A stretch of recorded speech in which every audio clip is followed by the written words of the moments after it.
Chapter 4. Notes Between Leaves. Morning slid gently into Aiden's small room as if the light itself knew how to tiptoe, and he woke to the sound of the ocean lifting and setting itself down with steady patience, a sound he had begun to think of as a kind of friend. The cutting from the greenhouse sat on the windowsill in its clear glass, the stem pale where it had begun to think about roots. He rose, brewed a simple pot of tea, buttered a slice of toast, and stood by the window while steam drifted past his cheek. On the table lay the sketchbook he had filled the night before, pages cool under his palm, the thin marks still fresh. He wrote the date in the corner of a clean page and a small note that said "Wait kindly," then closed the book and washed his cup. His plan was modest. He would walk to the Lantern Café with his sketchbook and see if the morning held anything worth drawing, which it almost always did, and he would check the notice board by the door, which he had noticed was not only for advertisements but also for small exchanges that belonged to the town rather than to any single person. He had seen little cards there, simple messages that announced a violin lesson or a lost glove, and also messages that were more like smiles written down. He liked that sort of thing and had thought that if he ever had something to leave, it might be a drawing small enough to feel like a found shell in a pocket. The street outside had dried from the night mist and held a faint shine like a memory of rain. Pigeons argued quietly over crumbs near the bakery. The air smelled of yeast and fresh paper and salt. He slipped the sketchbook into his satchel and stepped out. By the time he reached the café, the doorbell's gentle chime sent up its familiar note, and the interior answered with the low sound of a record the owner had placed on the turntable. A silver kettle breathed at the counter. Ferns by the front window lifted their small green hands as if they had slept well.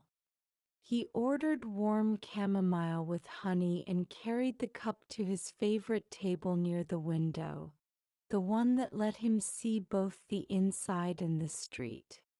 Before he sat, he visited the notice board. A square of cork held slips of paper with pins and string and tiny clothespins. He saw the expected things, a reminder of the market at the pier, a hand-lettered card that offered help with sewing, a photograph of a smiling dog beneath the word "found," and then his gaze stopped on a pale leaf pressed under a thin strip of glass with a note that said "Leave a line for a quiet night." The handwriting was neat and familiar. Aiden smiled before he had finished reading. The leaf was from a plant he recognized, the same trailing vine Mira had clipped for his windowsill cutting, a cousin of it perhaps, and he felt the connection in the way one recognizes a melody after only a few notes. Beneath the leaf was a small blank card held by a pin. There was a cup of ink and a clean pen on the little shelf below the board, an invitation set out by the owner for anyone who needed a place to write. Aiden turned the card toward the light and considered how to answer without crowding the space. He wrote only a few words. He wrote "Your greenhouse lights the mind," and he sketched a tiny pool with a single ring expanding from a drop. He signed with a small drawing rather than a name, a pencil resting on a page, and pinned the card beside the leaf. Back at his table, he did not watch the board, though he wanted to. He let his eyes rest on the steam that lifted from his cup and on the round glow of the candle on the table. He drew the candle and the cup and half of the fern in the window, and then he sat for a while with empty hands, which he was learning could be a good way to listen to a place. After some minutes the door chimed. He did not turn his head quickly. He let the sound settle and then glanced over as if he had no stake in what the chime meant, though he did. Mira stepped in from the street and removed a light scarf. She looked rested in the way a person looks when a night of honest work has allowed her to sleep soundly. She saw him, smiled, and then looked at the board without moving her feet. The look that crossed her face was quick but clear, a gentle thank you that made him warm under his collar. She ordered tea and spoke briefly with the owner, who nodded in the direction of the board as if she had watched this sort of thing many times and liked being the keeper of it. Mira reached up and pinned something new. The card was the pale green of a dried leaf. She wrote carefully and stepped back. For a time they let the room hold the silence between them. Then she took a seat by the window, not at his table but near it, and opened a small notebook. Aiden did not interrupt. He enjoyed the simple fact of sharing a room with her while allowing the board to carry the words. When he felt his teacup grow light, he walked to the board as if to stretch his legs, and he read what she had written. She had responded to his sketch with a simple sentence that said the ring on water is the heart learning patience. She had drawn a tiny lantern in the corner. He laughed once, softly, the way a person laughs when a sentence lands in exactly the right spot inside. He left a second note that said the lantern remembers what the hand forgets, and he drew a small hand resting beside a cup. By then the record had reached the end, and the room carried the whisper of the needle before the owner lifted it with care. The owner looked toward both of them with a knowing look that did not pry and placed a new record on the turntable, a piano piece that moved like a gentle walk across town. Mira walked to the board with her cup in one hand.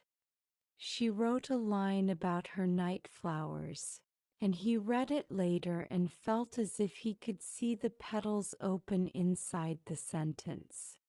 This was how the days began to move. Aiden would visit in the morning or in the late afternoon before the sky softened, and Mira would come by before she climbed the hill to the greenhouse or after she had tucked the night flowers into their rest. They did not write every hour or every day. Sometimes the board waited with a single card for a whole afternoon while they were elsewhere. Sometimes a card would appear with a pressed leaf taped to it. Sometimes a card would hold 3 words only, and yet those 3 words felt like a full page. The owner supplied fresh pins and a small bowl of pressed leaves collected from neighbors. A boy from the school added a paper crane to a corner. 2 older women who played cards at the back sometimes paused when they walked by and smiled at the slow conversation that grew on the cork. Aiden discovered that writing on the board changed the way he moved through town. He began to look for small moments that might make a good sentence or sketch for that space. On the pier he watched a fisherman repair a net and thought about the idea of quiet work that nobody sees but everyone feels later. In the bookshop, he noticed how the dust on a high shelf made a soft halo around a row of friendless volumes, and he drew a tiny line sketch of it in the margin of his page. In the evening, he listened to the record player in his room and wrote down the way the scratches in the old vinyl sounded like a soft rain falling on an empty street.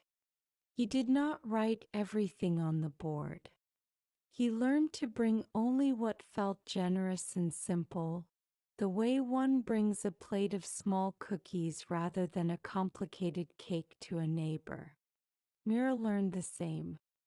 She left a pressed sprig of rosemary from her herb bench and wrote that the fragrance of rosemary could lift a tired mind. She left a small circle cut from brown paper with 3 seeds taped to it and a note that said these like morning light and kind water. She wrote that a plant will forgive you if you talk to it and try again. She drew a tiny picture of the moon reflected in the greenhouse panes. Each time Aiden answered, he tried to match the tone she set. He wrote of the way his pencil felt smooth and sure when the light came from the side rather than from overhead.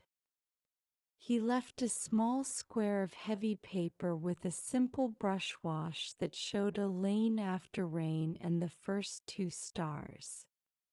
He wrote that he had looked at the cutting on his windowsill that morning and thought he could see the pale hint of a root beginning like a thin idea that would not let go.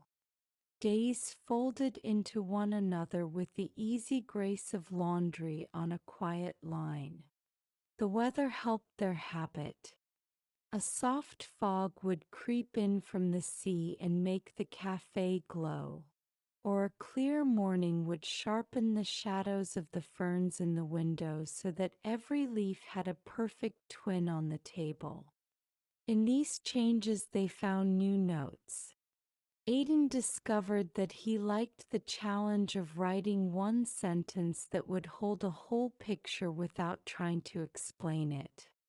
He would stand with a pen and wait until the right words came. When they did come, they arrived like a tide that does not stumble. Mira discovered that the pressed leaves could carry a message of their own. She flattened the leaves between pages of a heavy book at the greenhouse and chose them by instinct. Some were small and tidy. Some were wide and generous.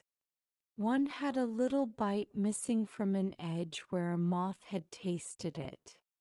She placed that one under glass and wrote, "Sometimes a leaf is lovelier when it knows it has been part of a night." The town began to notice. Not in a loud way, but in the way a room begins to feel warmer when the kettle has been singing for a while. The board filled and emptied as they replaced older cards with new ones, keeping the older ones in a small box the owner gave them.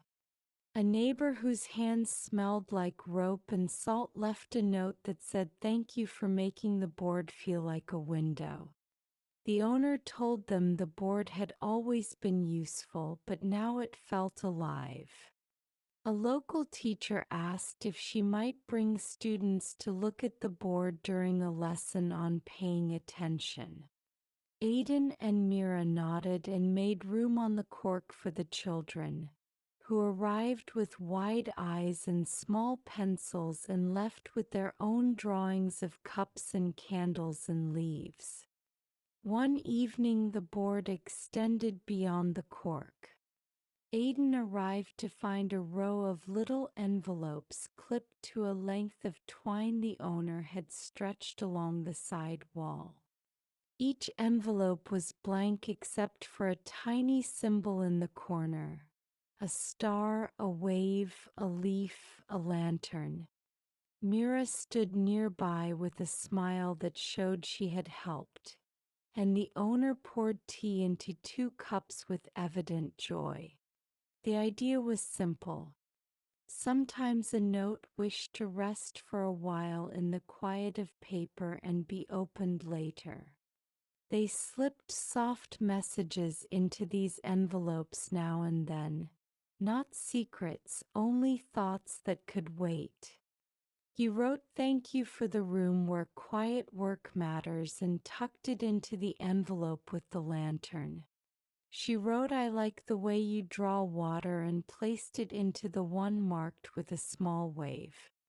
On a day when the wind off the sea rattled the signboards up and down the street, they left the board alone and sat at tables on opposite sides of the room, 2 leaves apart, writing in their notebooks with the calm that comes when one knows a conversation will continue when the weather does. Aiden found that his sleep grew easier. He would lie down after washing his cup and turning off the lamp, and he would think of the board in the café holding his words and her words. And that thought made the room feel safely anchored to the town. He dreamed of pages turning gently.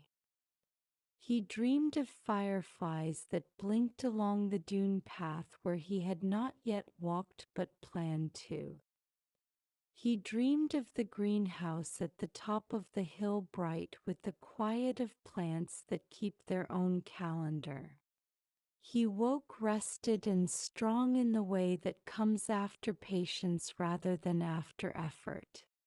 Mira noticed a similar change in herself. The work in the greenhouse felt light even when it was full. She began to whisper short lines to her plants as she watered them, not because they needed the words, but because the words helped her remember to move slowly. She kept a small stack of cards near the hot plate where she warmed chamomile, and when a line came to her she would write it down and slip it into her pocket for the café. Sometimes she would slip a card into Aiden's sketchbook if he had left it open by accident on the table while he walked to the counter.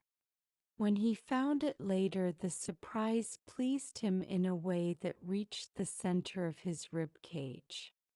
As the days went by, the content of the notes grew a little more personal without ever leaving the shore of kindness. He wrote that he had once tried to draw a person he cared for and had failed because he tried to tell the whole story at once. Now he thought he might begin with the way light sits on a shoulder. She wrote that she used to worry a great deal about whether she was doing things properly and had decided that attention was the most honest kind of proper. He responded that attention is a kind of love, and when he pinned that sentence to the cork, he did it with a blush that nobody saw. She read it later with her hand lightly resting on the frame of the board, and Aiden did his best to pretend he was looking at the menu. They arranged to leave a book for each other on certain days. He placed a narrow volume of letters on the shelf under the board with a card that said "Read only one at a time and never when the kettle is loud." She left a small field guide to night flowers with 3 pressed petals tucked into the last page so he would see the shape after he had held the book for a while. He copied a passage that said "Patience is a door with many rooms" and placed it in his wallet. She copied a line that said "Flowers trust the evening because the evening keeps its promises" and tucked it behind the mirror above her sink. The owner became their quiet ally. She set a small bowl of smooth stones on the counter and told them to take one when they posted a note as a way to remember the weight of words. She played records with a soft piano and a cello that sounded like a longer breath. She wiped the board with a damp cloth each morning so the cork would stay clean and firm under the pins. She began to add a tiny heart beside their cups on the receipt, not as a point toward a bill but as a bless you for bringing calm to the room. On a warm evening when the sky held a wash of pale violet and the first small insects made bright signals in the hedges by the lane, Aiden stopped by the café after a day of drawing boats at the pier. His hands smelled faintly of graphite. The board held a single new card. It was from Mira.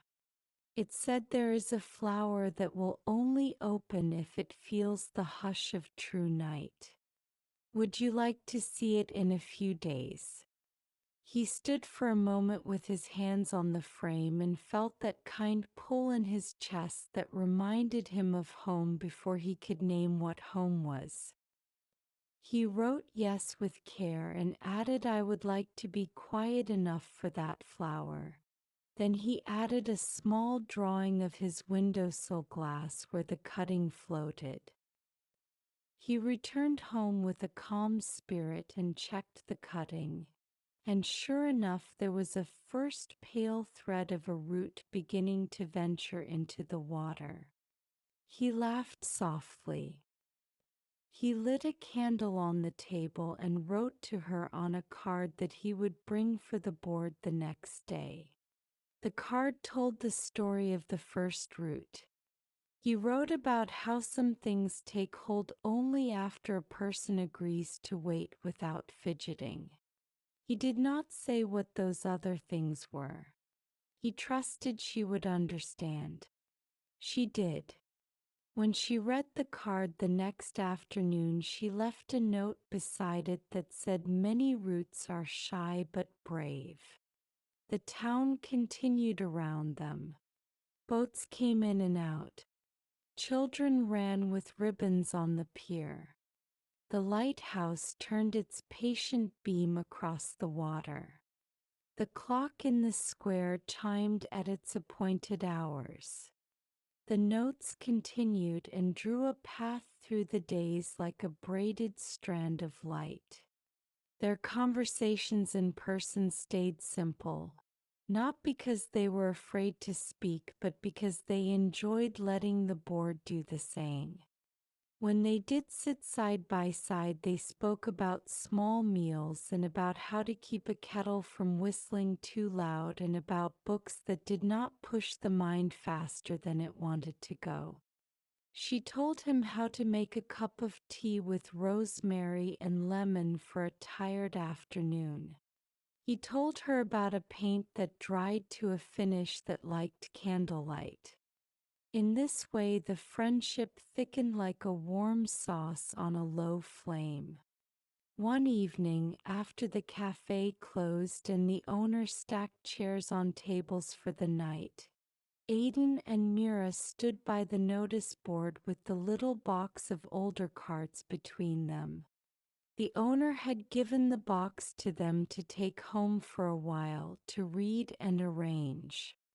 They moved to a small table by the window and poured 2 cups of tea from a pot the owner had left for them as a gift. Outside, the street was quiet.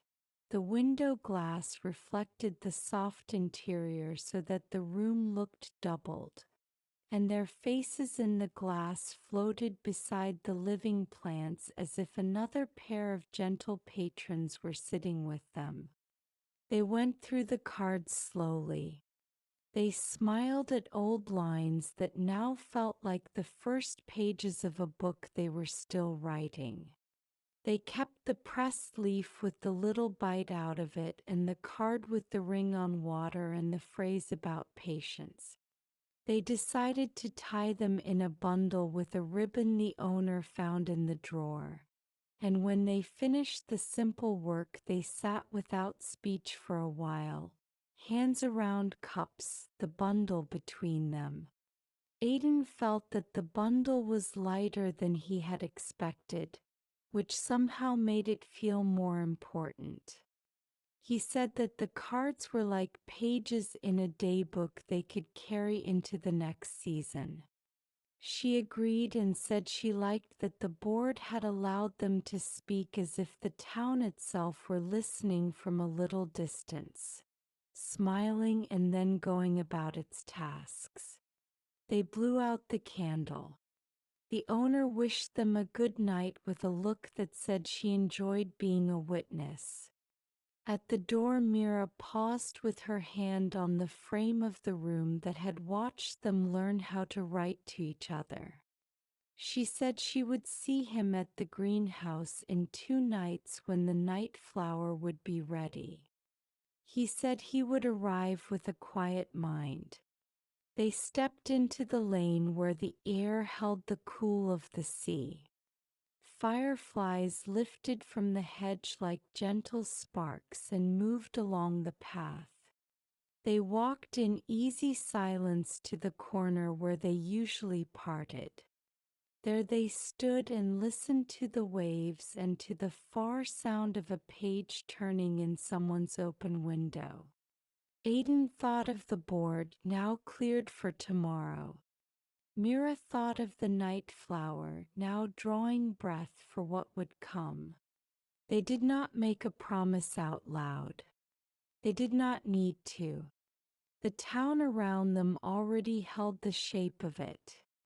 They said good night in voices that had learned the same rhythm and went their separate ways down streets that always seemed to bend toward each other, while the bundle of cards in Aiden's satchel rested like a small warm animal, and the cutting on his windowsill at home went on quietly with its